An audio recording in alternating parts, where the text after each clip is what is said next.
now. So, Chopper. Chopper is a Magic Affinity attack-based champion. He is a rare. He is part of the fusion that's going on right now. The Kantra fusion. Kantra the Cyclone, legendary champion fusion. I'm going for her. Should you still go for her? Should you keep going for it? Should you start? If you haven't started already, you probably are not going to get it done. I'm going for it, but still, like I said, should you? I'm talking about the ingredients to Kantra today. Specifically, I'm going to be talking about Chopper. Is Chopper worth fusing to get Basher? I've got him way over here on the right. Basher right there. Chopper is in the far left corner of the 4 rares that Basher needs to be fused. This is the series that we're talking about all of the actual ingredients of Kantra to see if they can actually individually help progress your account more efficiently and effectively than Kantra herself may be able to do. Where did Chopper run off to? Chopper is a 4-star. There he is.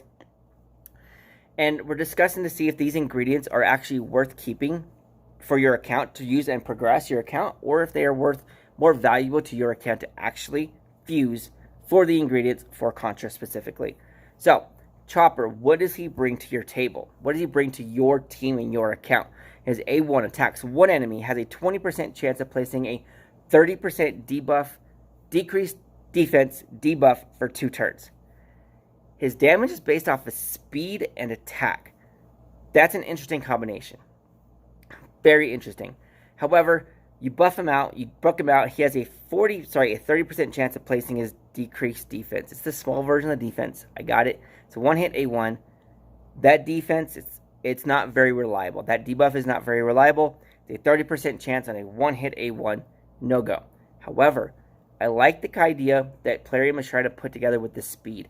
The damage it scales off of speed. There's one other champion that I'm aware of that does this, and that's actually Renegade. Remember, right? It's Renegade.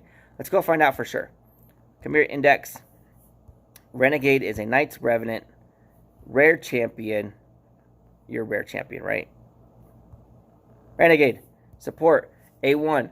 Damage is based off of attack and speed on her A1. Her A2 and her A3, don't do it. Her A3 actually is a pretty nice decreased cooldown. Skill. It's pretty handy, pretty efficient, pretty effective that a lot of people use. If you have a Renegade, keep her. Keep her. Renegade is valuable. Chopper, however, his A1. If you notice, though, speed and attack are flip-flopped compared to Renegade. So, we know, we've discussed this. Other content creators have discussed and explained this. The one that comes first is the biggest multiplier, the biggest scaler. So, for him, speed comes first. I'm curious, how much damage output can he actually do? Not sure. His A2 attacks one enemy, places a stun debuff for 1 turn if the target's current HP is lower than this champion's current HP. I like that. It's on a 2-turn cooldown, a 1-turn stun that has a 100% chance to land, as long as that champion has less HP than he does. Interesting. His A3 attacks one enemy, removes 2 random buffs from the target on a 4-turn cooldown, 100% chance to remove those debuffs. His aura increases ally accuracy in the arena by 40. So, I think I know where the player was going with this champion. They're trying to make him an arena specialist in general, right? So, you make him fast in the arena so he can go first. Especially you get a increased speed debuff. So his A1 hits hard. You don't say want him to go first per se, but his A1 will hit harder if he has more speed, right? His A2 places that stun, right? And his A3 removes buffs. So, chances are, remember, right, the AI is going to go A3, then A2, then A1, and then back to A3, depending on cooldowns. So, you build him with speed, build him with attack, build him with high HP. His A3 will go first, remove some buffs from the enemy team that places their buffs up before he gets to go. His A2 then stuns someone. His A3 scales off of speed.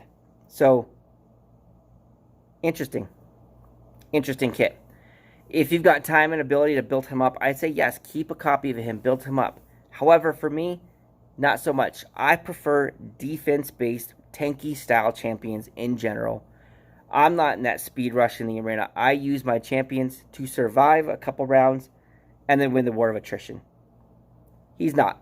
He's there to plow out some damage. Not sure how much damage that speed will actually scale. It's worth the test. If I can get a secondary copy, I will keep that copy and test it out. However, for me, first copy goes to Fusion. Second copy goes to investment. Second copy goes to building him up and testing him out. That's what I'm going to do. I suggest you should do the same thing. So I think Chopper is worth the Fusion. I think he's worth using for the Fusion event to get that Basher. Come here, Fusion. I think for Basher, in general, I think Chopper is worth fusing for him. I think Steadfast Marshal is worth fusing first for him.